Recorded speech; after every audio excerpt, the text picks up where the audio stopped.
Hi, it's Tim, the IWC in San Angelo, Texas. Well, it's about 8 o'clock Saturday morning, April the 6th. I'm actually leaving here in a little bit, so this is kind of almost my last look. I've got a few things we're going to do here in the pools before I head back to Houston. But as you can see, the main basin has all the hardies. It's got a few tropicals that we've moved down that are just kind of like hanging on, waiting for warmer water. Over in that pool, the back half, the half closest to me, is all ISGs. So for all intents and purposes, they grow and act like a hardy. The very front, there's quite a few tropicals that were pulled out of the other pools when they were cleaned that are just, kind of sitting there semi-dormant. They've got a little bit of active growth, but not much. It's 58 degrees right now.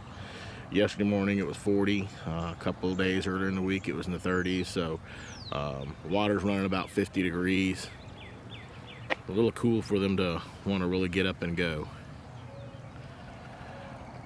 What we call pool number 2 is out there. I'm going to zoom in on it a little bit.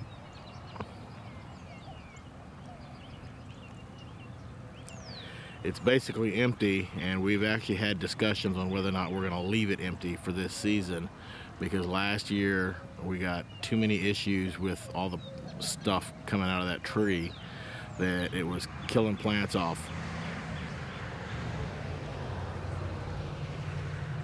In addition to providing too much shade during the summer, it was fouling the water with all the product that comes off there, that the tassels, the tannins, everything else that it was doing to the water.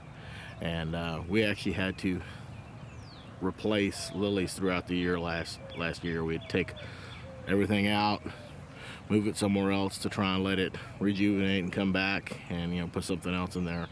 And we don't really think we want to have to hassle with that this year. So odds are we're going to leave that pool empty this season until they get rid of this tree.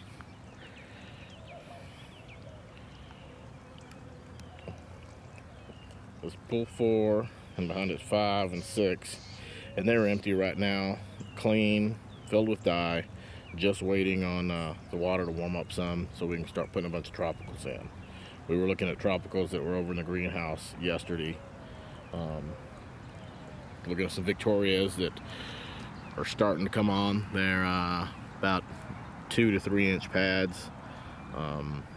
Probably within a couple of weeks they'll be ready to come in here, and it'll just be a matter of waiting on the water to get to the right temperature to put the Victorias in. We're going to put them in earlier than normal simply because we're wanting to make sure that we can get seed, and if we can get them in mid-May, that gives us a 5-month season to get seed off the Vicks. So once again, this is Tim with the IWC, San Angelo, Texas, April 6, 2013.